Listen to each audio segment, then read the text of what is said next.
할렐루야, 오늘도 좋은 날입니다. 욥기 8장 말씀 묵상입니다. 오늘은 너무나 무례한 욥의 친구 빌닷이라는 제목으로 말씀을 나누도록 하겠습니다. 박완서의 소설 중에 한 말씀만 하소서라는 소설이 있습니다. 이 소설은 실제 자신의 이야기를 자전적으로 쓴 글로써 남편이 죽은 지 석 달 만에 하나밖에 없는 외아들을 또다시 잃고 깊은 상실감에 쓴 소설입니다. 저는 예전에 22살의 짧은 생을 살고 세상을 떠난 저의 형의 죽음 앞에 어머니가 가슴을 치고 땅을 치면서 괴로워하시던 표정이 지금도 역력합니다. 옛날부터 자식이 부모보다 먼저 세상을 떠날 때 그것을 천붕, 곧 하늘이 무너지는 고통 또는 가슴에 못 박는 고통이라고 했습니다.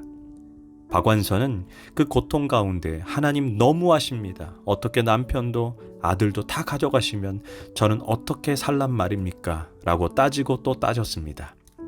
그러던 어느 날 부산 수녀원에서 기도하는 가운데 하나님의 음성을 듣게 됩니다. 왜 하필 너는 나에게만 이런 일이 일어났냐고 따지고 있느냐?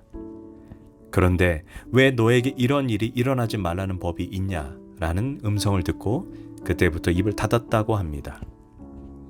우리가 인생을 살면서 정말 이해할 수 없는 상황 또는 절망 앞에 주저앉을 때가 있습니다. 인생이 수학 공식처럼 딱딱 떨어지면 얼마나 좋겠습니까? 그러나 다 해석되지 않는 부조리가 많은 것이 우리의 인생이 아니겠습니까?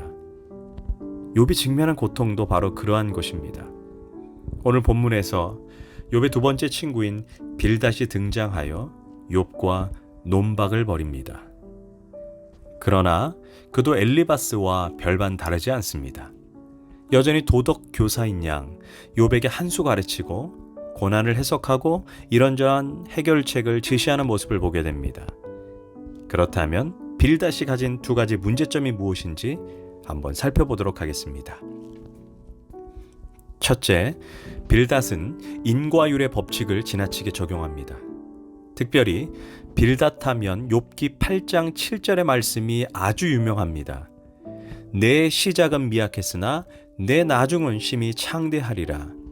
목사님들이 계엄 예배할 때마다 이 본문을 흔히 사용합니다. 시작은 미약했으나 나중은 하나님의 은혜를 받아서 심히 창대하게 될 것이다. 아주 좋은 말씀이죠. 새로운 사업을 시작하는 사람에게 적절한 선구처럼 보입니다. 하지만 이 말씀은 전후 문맥을 따져봐서 해석을 해야 합니다. 이 말씀은 사실 빌닷이 욥을 정죄하고 신문하기 위해서 한 말입니다. 곧 욥이 죄를 지은 결과 시작이 미약해지고 별 볼 일이 없어졌다는 것입니다. 그러나 지금이라도 죄를 뉘우치고 회개한다면 나중에는 창대하게 된다는 것입니다. 이 발언은 엘리바스에게도 발견되었던 해석입니다. 모든 결과에는 반드시 원인이 있고 그 원인이 그와 같은 결과를 만들어낸다는 것입니다. 그러나 이 말은 어느 정도는 맞지만 항상 진리가 되지는 못합니다. 우리의 구원을 한번 생각해 보십시오. 우리가 구원을 받은 것이 남들보다 더 의롭고 더 구원받을 만한 행동을 했기 때문에 얻은 것입니까? 구원은 전적인 하나님의 은총입니다. 구원 사건에서 인과율은 의미가 없어집니다. 우리가 조심해야 하는 것은 일반적인 진리를 모든 상황 속에 무리하게 적용시키다 보면 위로자가 되어야 할 상황 속에서 도리어 심판자가 된다는 것입니다. 빌닷의 모습은 우리의 삶 속에서도 여전히 되풀이되고 있습니다. 그런데 고약하게도 빌닷은 이런 도덕적 인과율을 욥에게만 적용하는 것이 아니라 세상을 떠난 10명의 욥의 자녀들에게까지 적용하고 있다는 것입니다. 욥기 8장 4절을 보면 너의 자식들이 주님께 죄를 지으면 주님께서 그들을 벌하시는 것은 당연한 일이 아니냐. 이처럼 자식의 죽음으로 고통을 당하는 욥에게 또 한 번 막말로 욥의 상처난 마음을 후벼 팝니다. 그러면서 욥기 8장 11절에서 빌닷이 욥에게 퍼붓는 공박이 계속되면서 그리고 이어집니다. 늪이 아닌 곳에서 어찌 왕골이 자라겠으며 물이 없는 곳에서 어찌 갈대가 무성하겠느냐.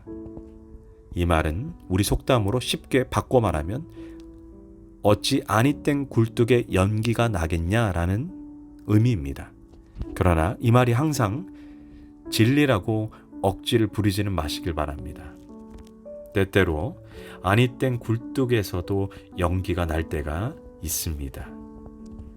욥의 고난이 그것을 말해주고 있지 않습니까? 욥은 지금 죄 때문에 고난받는 것이 아닙니다. 하나님의 특별한 경륜 가운데 허락된 고난입니다. 우리가 상대방의 고통에 대해서 함부로 단정 짓는 죄를 짓지 말아야 합니다. 성경은 말합니다.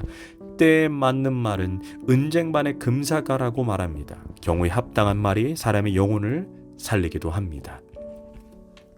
둘째, 빌닷은 욥을 정죄한 기준을 과거의 인간 경험에 두었습니다.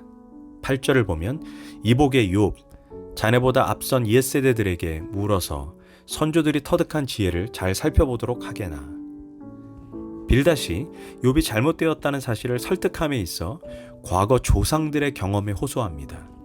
물론 우리는 옛 선배들의 경험, 지나간 역사의 경험을 통해 많은 교훈을 얻습니다. 그러나 인간의 경험이 항상 진리는 아닙니다. 우리는 인간의 경험보다 하나님의 말씀을 더 높은 자리에 두어야 합니다. 앞에서 엘리바스가 자기가 옳고 욥이 틀리다는 사실을 변증하기 위해 자기의 개인적인 신비 체험을 가지고 욥의 태도를 비판했던 적이 있습니다. 물론 하나님은 신비한 체험을 통해서도 우리에게 놀라운 계시를 보여주십니다. 그러나 어떠한 인간의 신비한 종교 체험도 결국 하나님의 말씀보다 더 높은 권위를 가질 수는 없습니다. 왜냐하면 하나님은 엘리바스의 신비 체험에 대해서 욥기의 마지막 장에서 승인은커녕 도리어 정죄하고 있기 때문입니다. 그렇다면 그 신비 체험 뒤에 하나님이 아니라 마귀가 역사하고 있다는 것을 우리는 알 수 있습니다. 이처럼 인간의 과거의 경험도 하나님의 말씀보다 더 높은 권위를 가질 수는 없습니다. 오직 하나님 말씀만이 객관적인 진리입니다. 내가 무엇을 경험했느냐는 사실을 선포하기 전에 이 경험이 성경의 진리에 부합하는가, 이 부분을 먼저 분별하고 살펴봐야 합니다. 우리의 경험도 인간의 전통도 하나님 말씀 권위 앞에 심판을 받아야 합니다. 오직 하나님 말씀만이 우리의 모든 삶의 행동과 판단의 최종적인 권위가 되어야 합니다. 우리 인간의 오랜 전통과 교리, 경험을 성경의 권위와 같은 위치에 놓으려는 오류를 범하지 말아야 합니다. 무엇보다 우리는 고난당하는 친구, 어려움을 겪는 이웃을 어떤 태도로 접근해야 할까요? 내 판단과 내 입장, 내 기준으로 쉽게 정죄하거나 판단하지 말고 그냥 따뜻한 말로 위로하고 진심으로 형제자매의 아픔을 공감해야 합니다.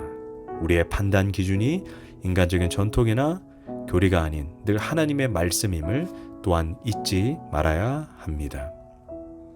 하나님, 오늘 이 말씀 묵상을 통해서 우리가 상대방의 고통에 대해서 공감하고 품어주고 이해할 수 있는 역지사지의 마음을 갖는 하나님, 그런 넉넉한 마음의 소유자가 될 수 있도록 하나님 인도하여 주시옵소서.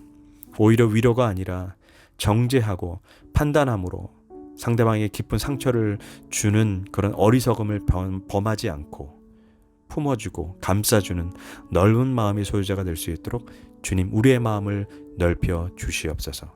감사드리며 예수님의 이름으로 기도합니다. 아멘.